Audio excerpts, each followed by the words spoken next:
Good morning, everyone. Hope everyone's doing well. So you can see I'm traveling again. So I was actually traveling yesterday. I wasn't able to get a reading up. Apologies about that, but life happens, right? No big deal. Yesterday was a very interesting day. I feel like we're getting stronger in our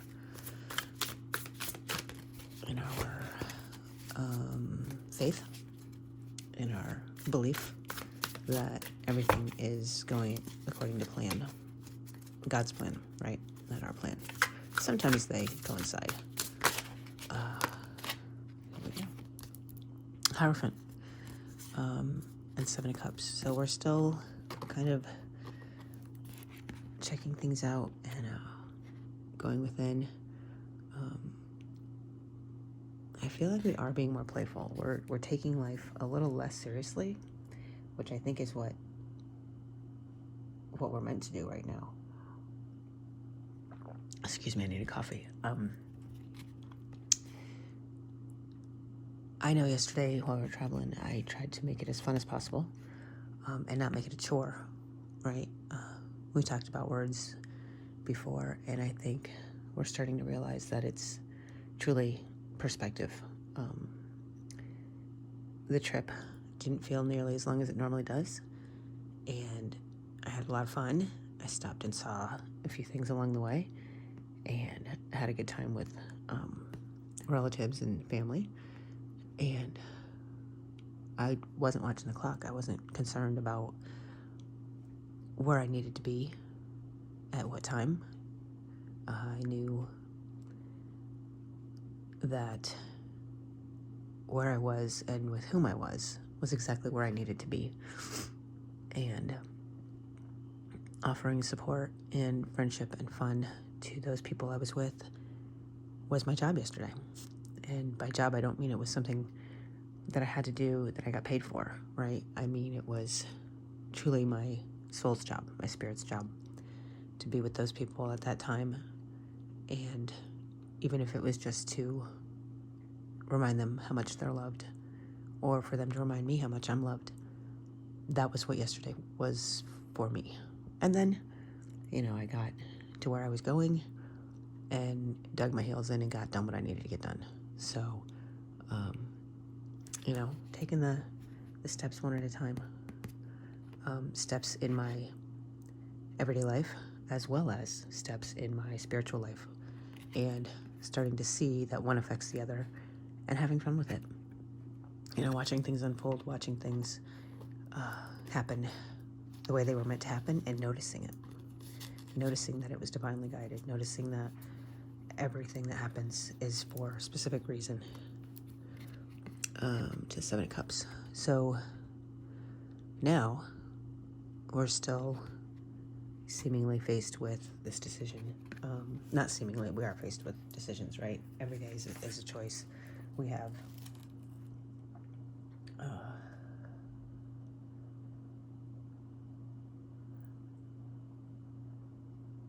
a few decisions to make. And every day we have decisions to make. Every day we wake up, we can choose to create, we can choose to rest, we can choose not to choose, right? Looks like this is what he's doing. Again, I feel like this is spirit telling you be patient. Be patient. It will reveal itself.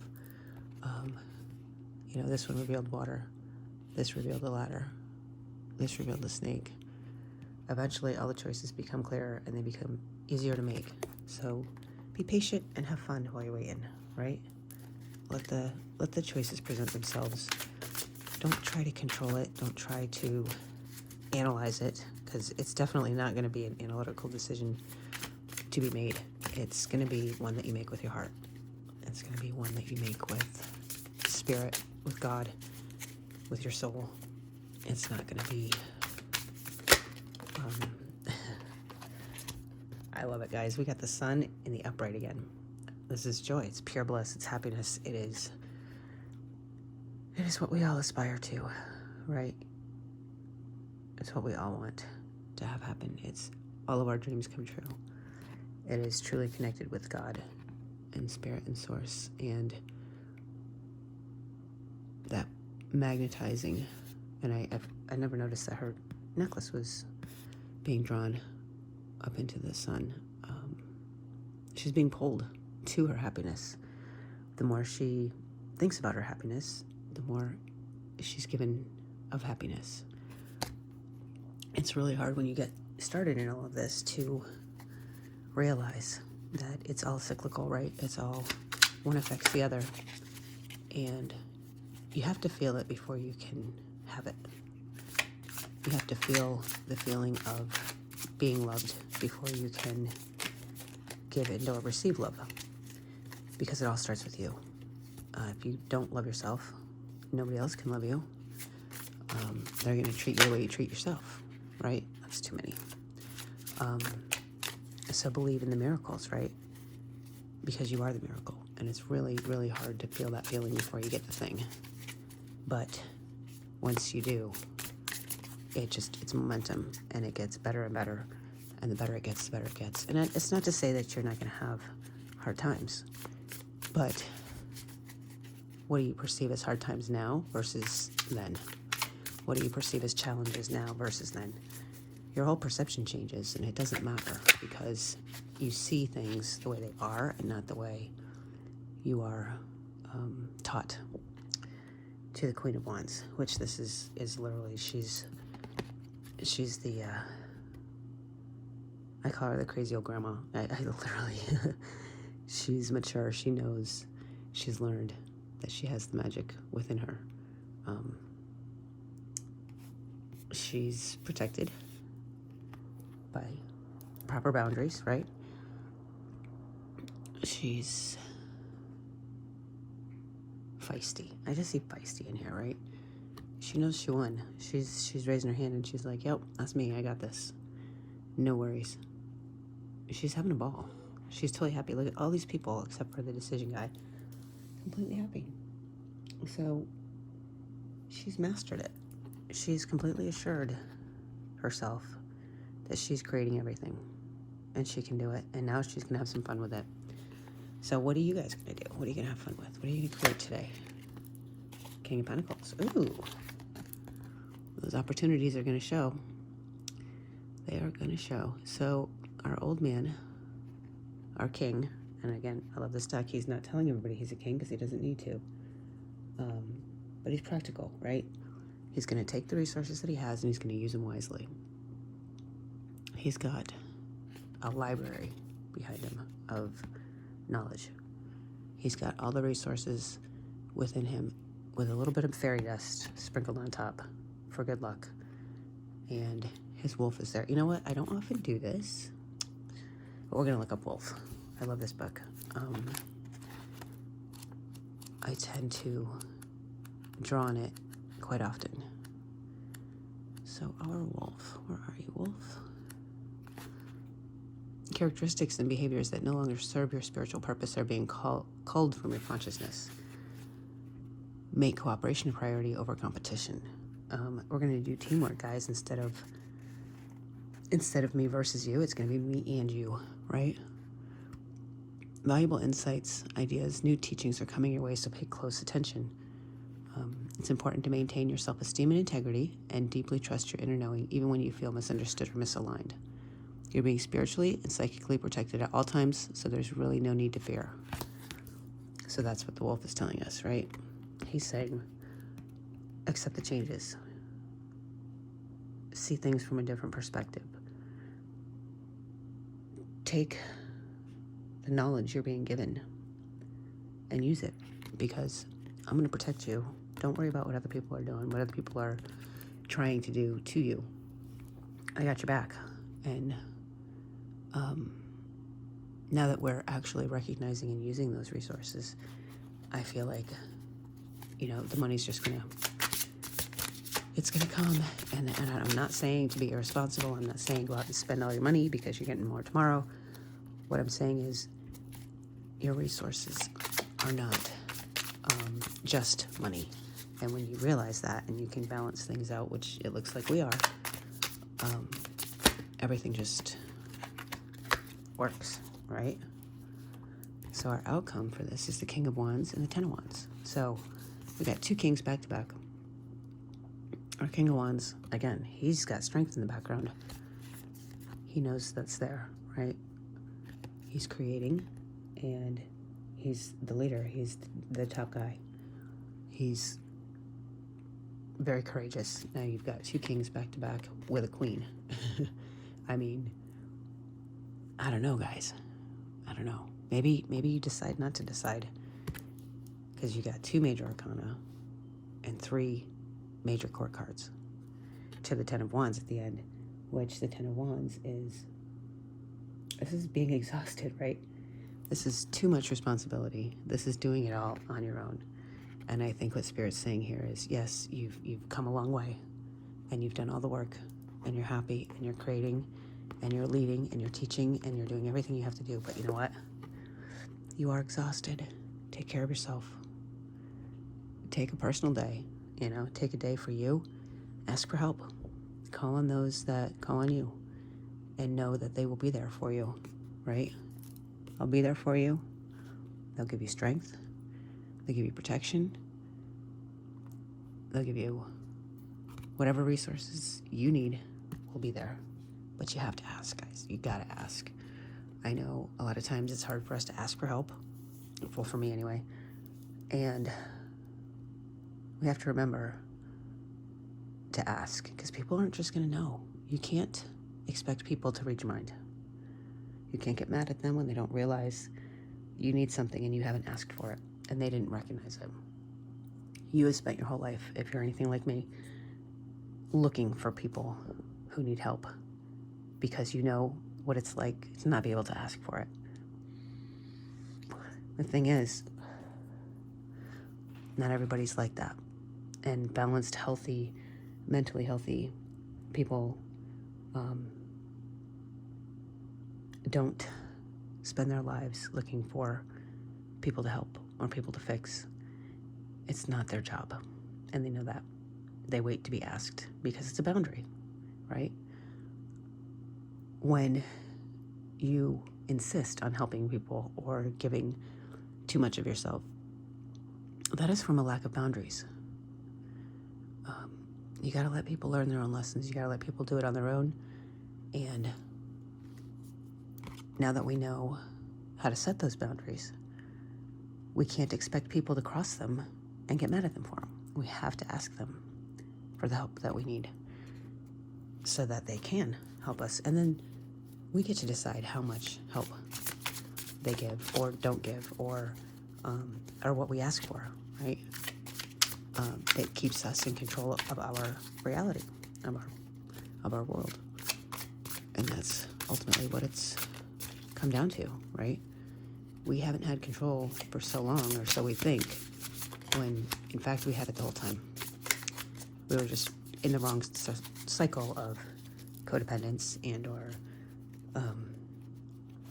I hate to use the word broken, because it's not broken. It's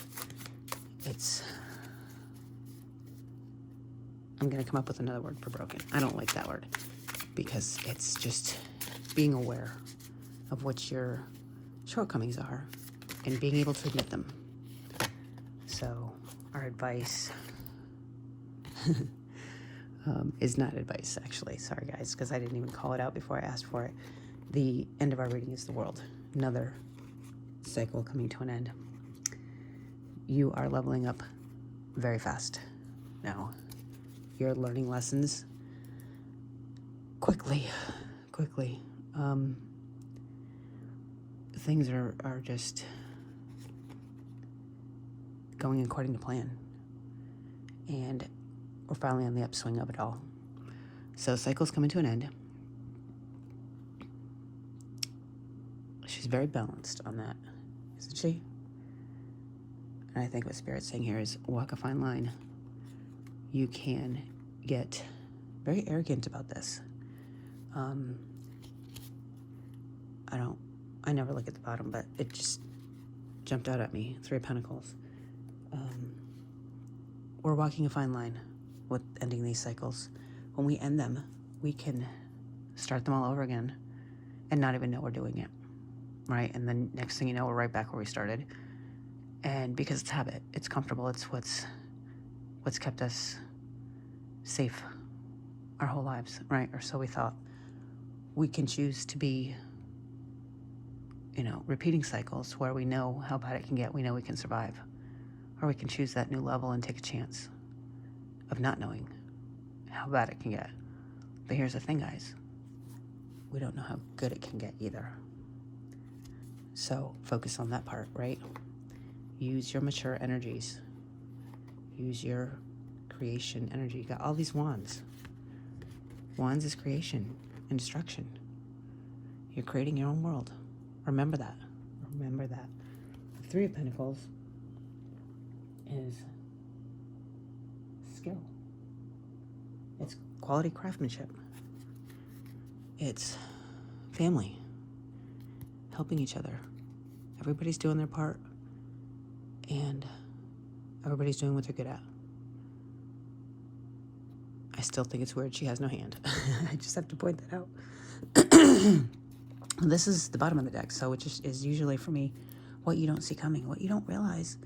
You have built up a skill set that is like no other. You have, for fear of sounding like Liam Neeson here, you have a particularly unique set of skills that will serve you well. And nobody has the skills you have. Excuse me. Nobody's lived the life you've lived. Nobody has been through what you've been through. We are all so completely unique. Nobody could possibly be the same. Right? Nobody's had the exact same experiences. And even if they did, their soul print is so different that it would play out differently for everybody. Right? Absolutely. So you're getting really good at this, guys. You're getting so good at this that things are just going to present themselves and this card's going to disappear. You're not going to have to choose anything because it's going to choose you. And you'll be okay with that because you've trusted and you had faith and you knew that God had a plan. And now you're just having fun watching the plan unfold. I know in my life I'm having that similar experience where I'm literally just, in the beginning I was, what's it all mean? What's it all for? Blah, blah, blah. And now I'm just like sitting back watching and having fun. Like, okay, what's next? How does it, I can't wait to see how it all ties together is pretty much the mantra in my head at all times. I can't wait to see the finished puzzle, right? And I'm looking up, and I don't know if you guys can see it. There's, let's see if I can move it. It says, set of 3 wooden puzzles under there, right? So, what 3 puzzles are in your life? Think about it. We've got the Father, the Son, and the Holy Ghost, right? Everything's a puzzle. That's all it is, a puzzle. I see everything as a puzzle anyway. And I love finishing it. The satisfaction of knowing what the big picture looks like at the end. Anyway, I don't want to get too far off on that. Let's get a energy card for advice. These are, I can't even remember the name of these cards. I love them though. It's something Ocean Oracle or something. I'll have to get the name for you guys.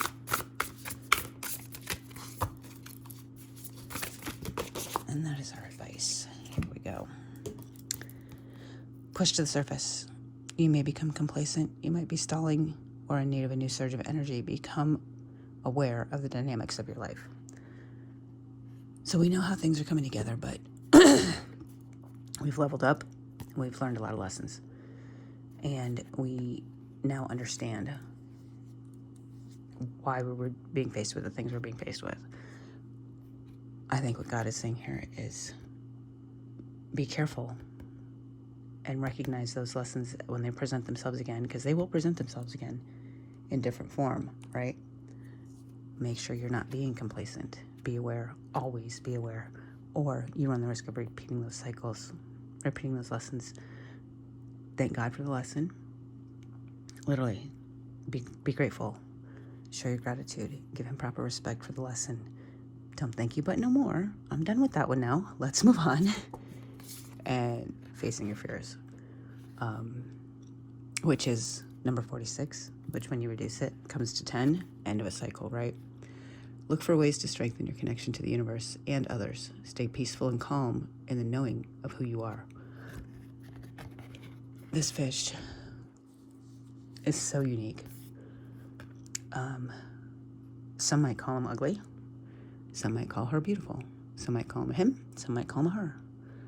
The thing is, he knows, she knows, it knows who it is, why it has the things it has. I'm sure that there's a reason why it's colored that way, right? I'm sure it's some sort of survival technique, and it was designed in such a way to best suit the environment that it will live in. So don't be afraid. Don't be afraid of showing who you truly are, because you were given that set of skills for a reason. To not only survive, but to thrive in your environment. And when you can accept that and not try to fit into the mold of everybody else, things are going to get really, really, really good. The fact that we pushed to the surface, which reduces to 9, and facing your fears, I feel like, oh, you guys are going to love me for this, but there's more shadow work to do. Bring those things up. Let them come up and deal with them and face them. If you can face them, you can remove them, right? So that's the advice for today. We will be back tomorrow. Until then, guys, have a great day.